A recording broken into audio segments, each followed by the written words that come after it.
پیمانا لوزانه و پارچه‌کردنا کوردستانê. îro 97 sal li ser peymana Lozanê ya parçekirina Kurdistanê li ser çar beşan re derbas dibe. Piştî şerê cîhanê yê yêkemîn û têkçûna İmparatoriyeta Osmaniyan li bajarê Lozanê peymanek di navbera hevalbendên şerê cîhaniyê yêkemîn û civata netewî ya mezin a Tirkiyê de hat îmzekirin. İsmet İnönü weke nûnerê Kurd û Tirkan tevlî îmzekirina peymana Lozanê dibe. Piştî peymanê dewleta Tirk hemû sozên ji Kurdan re dayî bin pê dike. Li Kurdistanê qonax bi qonax dest bi jinavbirina hêz Şêx serkirde û pêşengên Kurdan dike. Peymana Lozan li 24 Tîrmeha sala 1923 ji bo çareserkirina pirsgirêka Anadolu û parçekirina İmparatoriyeta Osmanî di navbera hevalbendên şerê cîhaniyê yê yekemîn û civata netewî ya mezin ya Tirkiyê li bajarê Lozanê hate îmzekirin. Bi vê peymanê peymana sewreya di navbera hevalbendan û İmparatoriyeta Osmaniyan de hatibû morkirin. Well, we have been discussing today the problems of Lausanne and the wider problems of how to create a peaceful world. And I'm very, very pleased indeed to say that the result of the expression of our views, the examination of our views, has been to advance, I believe, very substantially the prospects of a successful Lausanne conference. Nûnerên Kurd li Lozanê kî bûn? İsmet İnönü di dema îmzekirina peymana Lozanê de dibêje ew li ser navê Tirk û Kurdan tevlî peymanê bûye. Ji bilî Înîno parlamentarekî din yê bi navê Zulfî yan jî Zulfzade yan jî Zulfî Bey çûye Lozanê. Zulfî jî li wir dibêje ew li ser navê Kurdan hatiye û ti daxwaziyên Kurdan nîne. Yanî bi beşdariya İsmet İnönü Zulfî têkre hemû daxwaz û pêşniyarên Kurdan di dema peymanê de hatine piştgihxistin.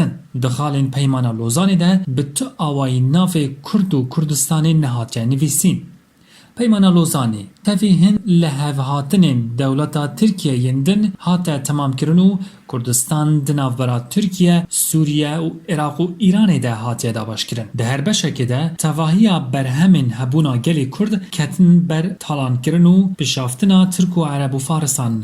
Tevî hemû zext û zordariyên Tirk, Ereb û Farisan Kurdan ti carî dest ji tekoşîna serxwebûn azadî bernedan. Li hemû beşên Kurdistanê li dijî zulm û zordariyê serhevdan û raperên dest pê kirin. Li Bakurê Kurdistanê bi pêşengiya Şêx Seîdê Pîran li 13 Sibata sala 1925 de yekemîn serheldana Kurdan li hemberî dewleta Tirk hat dest pê kirin. Di nava demek Kurd de Kurdan gelek navçe ji deselata Tirkan rizgar kirin. Tevî ku di 29 Hezîrana sala 1929 de pêşengê serheldanê Şêx Seîd û herwiha hevalên wî hatin li darvekirin. Lê tekoşîna Kurdan a ji bo serxwebûnê bi dawî nebûn. Piştî damezrandina Tirkiye û peymana Lozanê li Bakurê Kurdistanê zêdetirî 28 serheldan li hemberî dewleta Tirk hatine encamdan yan jî hatine kirin. Hevdem li Rojhilatê Kurdistanê jî 22 Çileya sala 1946 bi pêşengiya Qazî Mihemed Komara Kurdistanê hat damezrandin. Di dema Komara Kurdistanê de jî Kurd bûn qurbaniyê berjewendiyên navnetewî. Piştî heft mehan û bi darvekirina pêşawa Qazî Mihemed re Komara Kurdistanê hat ji nav birin. بجنگ و هوار و گازی لماها بندگل قازی لگل قازی بجنگ و هوار و گازی لماها بندگل قازی لگل قازی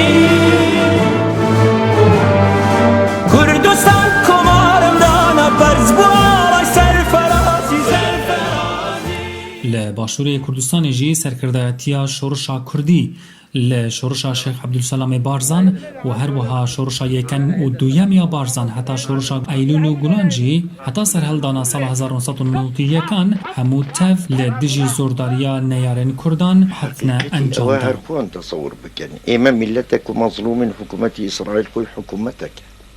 Ême çûn atıf li ser ewan bi devî bi eksî ew bilin İsraîl atfiye li ser.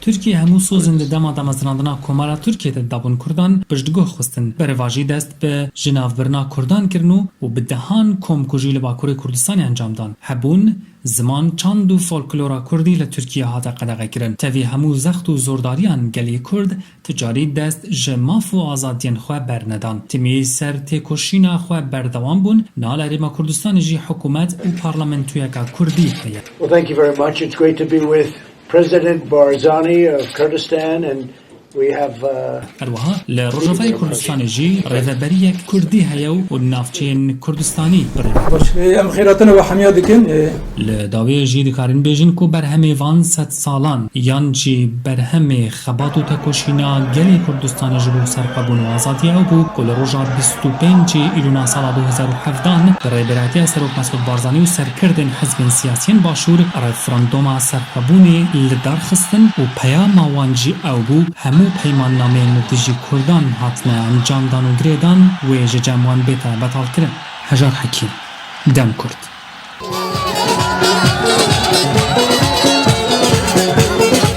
Kurdistan yanıma, Kurdistan yanıma, Kurdistan yanıma, Kurdistan yanıma.